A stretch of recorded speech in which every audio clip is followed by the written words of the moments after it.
Hi, ladies and gentlemen, this is Faring Namdar, the lead game designer of Larian Studios. I'm going to be demonstrating Dragon Commander for you today. The story of Dragon Commander takes place in Rivellon at the height of its technological and magical abilities. You are a young prince that is a dragon knight, and you see your father brutally murdered by a dragon knight called Aurora, a female dragon knight. And he was murdered because he opposed a new religion, the new god religion, which she supported severely. So the goal of the player is to unite the different races in Rivellon and actually take over the world and defeat Aurora. So we're going to start the game now. The first thing you'll be seeing here is the Raven. The Raven is the mothership of the player.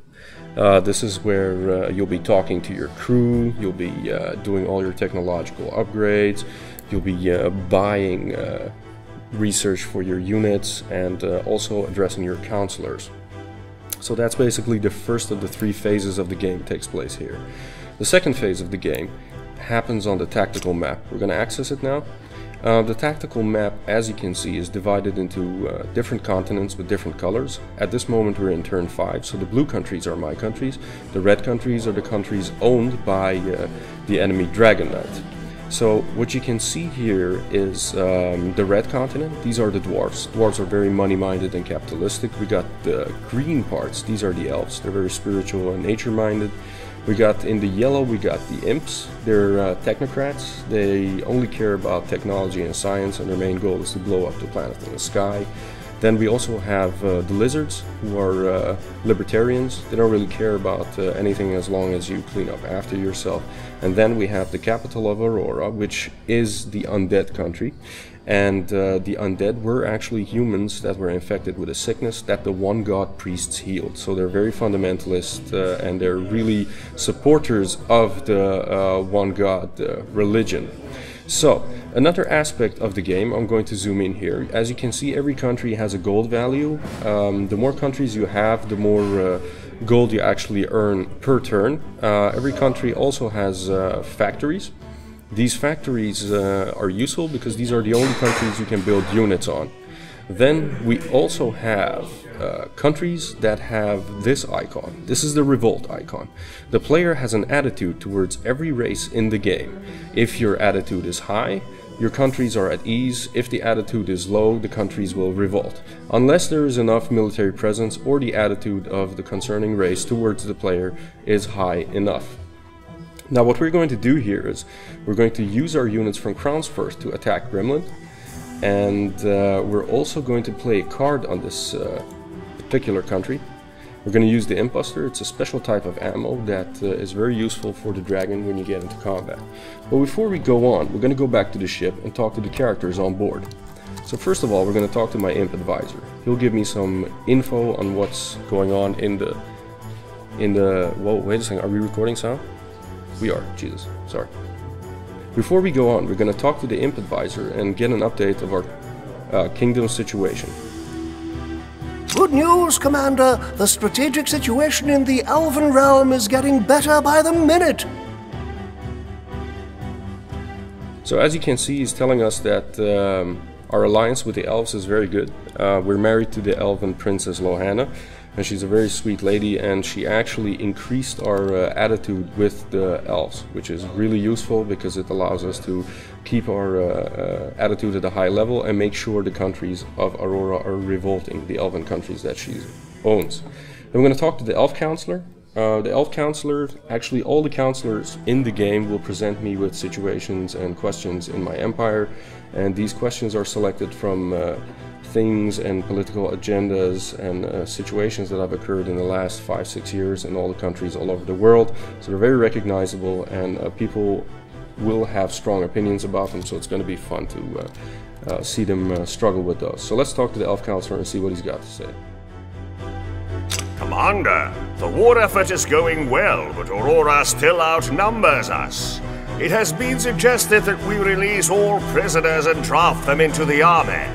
Some say this is a necessary step that will bolster our strength, but others fear such irregular troops, consisting of thieves, rapists, and murderers even, will commit crimes in the territories they conquer.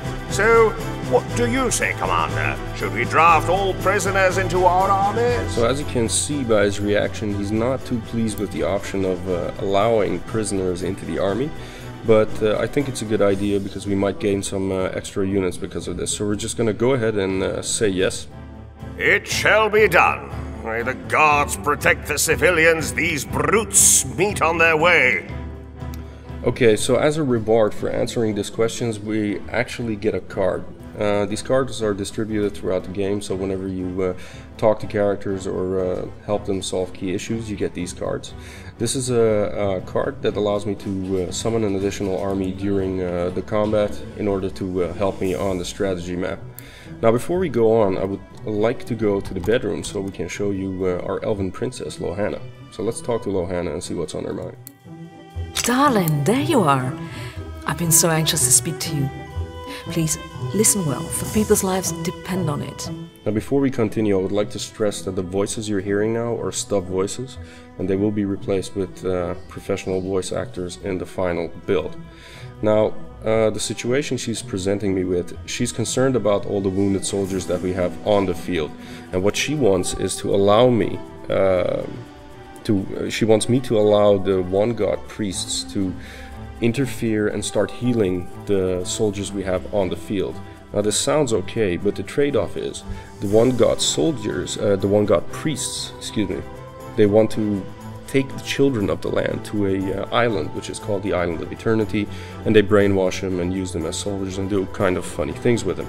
And besides that, these are also the people that are responsible for the death of my father.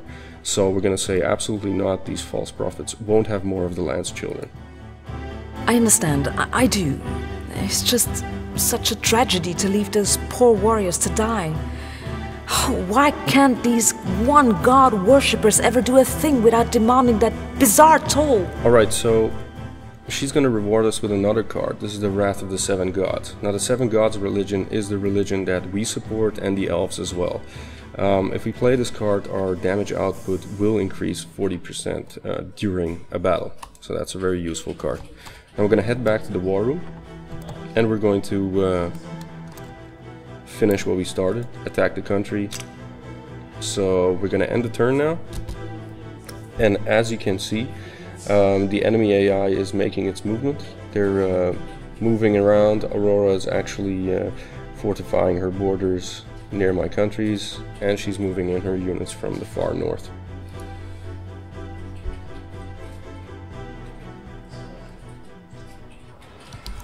Alright, so first of all I'm going to show you how we're going to do this. So I'm going to access our 3D interface for controlling our units. So we have a situation here. Let's go to the top view so I can show it to you clearly. There's a base in the north which I'm going to attack with my artillery units. These are heavy units that will attack those areas. They're incoming fighters, which I will also take out with these guys and send my fighters to take them out as well. From the north there's a surprise attack coming, which I will address with my dragon, and from the east there is a bunch of other units coming, which I will try to intercept with my forces by blocking this area here. I'm going to go back and deploy my dragon so I can take care of the enemy units coming in.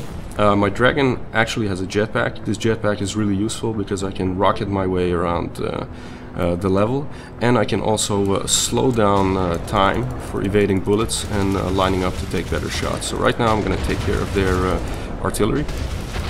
If I take care of that, that should secure my other units. I'm going to continue taking care of these guys, and I might also use my imp busters to destroy these last couple of units here.